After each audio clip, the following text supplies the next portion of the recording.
ಕಚೇರಿ ಹಾಗೂ ಎಪಿಎಂಸಿ ಆಡಳಿತ ಕಚೇರಿಯಲ್ಲಿ ಮಧ್ಯರಾತ್ರಿ ಕಳ್ಳರು ನುಗ್ಗಿ ಕಳ್ಳತನಕ್ಕೆ ಯತ್ನಿಸಿದ ಘಟನೆ ಬೆಳಕಿಗೆ ಬಂದಿದ್ದು, ಅಂಚೆ ಕಚೇರಿಯಲ್ಲಿದ್ದ ಲಕ್ಷಾಂತರ ರೂಪಾಯಿ ಮೊತ್ತದ ಹಣ ಅದೃಷ್ಟವಶಾತ್ ಕಳ್ಳರ ಕೈ ಸೇರದೆ ಉಳಿದಿದೆ. ಪಟ್ಟಣದ ಪ್ರಮುಖ ಪ್ರದೇಶದಲ್ಲಿರುವ ಅಂಚೆ ಕಚೇರಿಯ ಹಿಂಬಾಗಿಲು ಮುರಿದು ಒಳನುಗ್ಗಿದ ಕಳ್ಳರು ಕಚೇರಿಯೊಳಗಿನ ಖಜಾನೆ ಪೆಟ್ಟಿಗೆಯನ್ನು ಗುರಿಯಾಗಿಸಿಕೊಂಡಿದ್ದರು. ಪೆಟ್ಟಿಗೆಯಲ್ಲಿದ್ದ ಸುಮಾರು 5 ಲಕ್ಷ ರೂಪಾಯಿಗೂ ಅಧಿಕ ಹಣವನ್ನು ದೋಚುವ ಉದ್ದೇಶದಿಂದ ಕಳ್ಳರು ಪೆಟ್ಟಿಗೆಯನ್ನು ಹೊರತೆಗೆದಿದ್ದರು. ಆದರೆ ಪೆಟ್ಟಿಗೆ ಅತ್ಯಂತ ಭಾರವಾಗಿದ್ದ ಕಾರಣ ಅದನ್ನು ಹೊತ್ತುಕೊಂಡು ಹೋಗಲು ಸಾಧ್ಯವಾಗದೆ ಪರದಾಡಿದ್ದಾರೆ.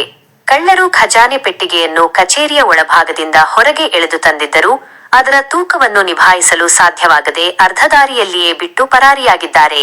ಪರಿಣಾಮವಾಗಿ ಖಜಾನೆ ಪೆಟ್ಟಿಗೆಯಲ್ಲಿದ್ದ ಲಕ್ಷಾಂತರ ರೂಪಾಯಿ ಮೊತ್ತದ ಹಣ ಸುರಕ್ಷಿತವಾಗಿ ಉಳಿದಿದೆ ಎಂದು ಅಂಚೆ ಕಚೇರಿ ಪೋಸ್ಟ್ ಮಾಸ್ಟರ್ ತಿಳಿಸಿದ್ದಾರೆ.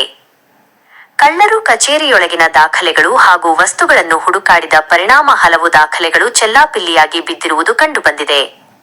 ಇದೇ ಕಟ್ಟಡದಲ್ಲಿರುವ ಎಪಿಎಂಸಿ ಆಡಳಿತ ಕಚೇರಿಗೂ ನುಗ್ಗಿದ ದುಷ್ಕರ್ಮಿಗಳು ಅಲ್ಲಿಯೂ ಬಾಗಿಲು ಮುರಿದು ಕಚೇರಿಯಲ್ಲಿದ್ದ ದಾಖಲೆಗಳನ್ನು ಅಸ್ತವ್ಯಸ್ತಗೊಳಿಸಿದ್ದಾರೆ. ಆದರೆ ಯಾವುದೇ ಮಹತ್ವದ ವಸ್ತುಗಳು ಅಥವಾ ನಗದು ಕಳುವಾಗಿರುವ ಬಗ್ಗೆ ಮಾಹಿತಿ ಲಭ್ಯವಾಗಿಲ್ಲ.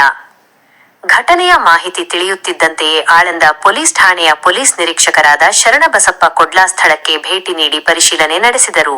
ಕಳ್ಳರು ಯಾವ ಮಾರ್ಗದ ಮೂಲಕ ಕಚೇರಿಗೆ ಪ್ರವೇಶಿಸಿದ್ದಾರೆ, ಅವರ ಸಂಖ್ಯೆ ಎಷ್ಟು ಹಾಗೂ ಘಟನೆಯ ಹಿಂದಿರುವ ಉದ್ದೇಶ ಏನು ಎಂಬ ಕುರಿತು ಪೊಲೀಸರು ತನಿಖೆ ಆರಂಭಿಸಿದ್ದಾರೆ. ಪಟ್ಟಣದ ಹೃದಯ ಭಾಗದಲ್ಲಿರುವ 2 ಸರ್ಕಾರಿ ಕಚೇರಿಗಳಲ್ಲಿ ಒಂದೇ ರಾತ್ರಿ ಕಳ್ಳತನಕ್ಕೆ ಯತ್ನ ನಡೆದಿರುವುದು ಸಾರ್ವಜನಿಕರಲ್ಲಿ ಆತಂಕ ಮೂಡಿಸಿದ್ದು, ಸರಕಾರಿ ಕಚೇರಿಗಳ ಭದ್ರತೆ ಕುರಿತು ಪ್ರಶ್ನೆಗಳು ಉದ್ಭವಿಸಿವೆ. ರಾತ್ರಿ ವೇಳೆಯಲ್ಲಿ ಕಾವಲು ವ್ಯವಸ್ಥೆಯನ್ನು ಇನ್ನಷ್ಟು ಬಲಪಡಿಸುವಂತೆ ಸ್ಥಳೀಯರು ಆಗ್ರಹಿಸಿದ್ದಾರೆ. ಪ್ರಕರಣದ ಕುರಿತು ಆಳಂದ ಪೊಲೀಸ್ ಠಾಣೆಯಲ್ಲಿ ದೂರು ದಾಖಲಾಗಿದ್ದು, ಕಳ್ಳರ ಪತ್ತೆಗೆ ಪೊಲೀಸರು ಕಾರ್ಯಾಚರಣೆ ಮುಂದುವರಿಸಿದ್ದಾರೆ. ಅವಿನಾಶ ಎಸ್. ದೇವನೂರ ಸಾರಥ್ಯದಲ್ಲಿ ಜನಘರ್ಜನೆ ನ್ಯೂಸ್. ಇದು ಶ್ರೀ ಸಾಮಾನ್ಯರ ಧ್ವನಿ.